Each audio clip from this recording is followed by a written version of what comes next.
Yeah, Amigo Motovlog. Para sa mga gulong na pudpod, sa presyong di na makatao, makinig kayo.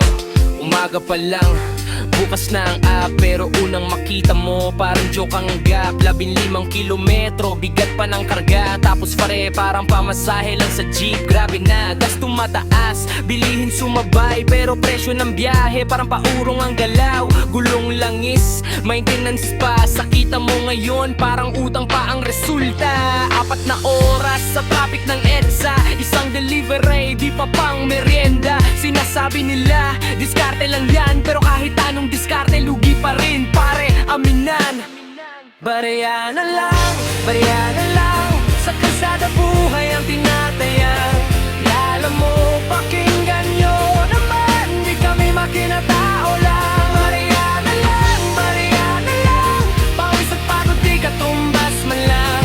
Kung patas ang laban, lalaban kami, pero sa presyong ganito, sino pa nangingiti? May promo raw, sabi ng system, pero sa driver parang parusa rin yan men. Mas mababa palalo ang singil, mas mabilis ka, mas lugi ka pa rin. Customer galit, akala milyon bayad, di nila alam, sentimo lang ang napala.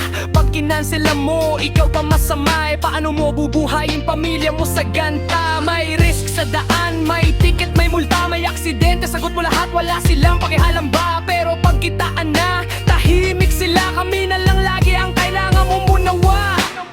Hindi kami humihingi ng luho, gusto lang namin presyong makatao. Kung pare-pareho tayong kumikita, bakit kami laging talo sa sistema? Barya na lang,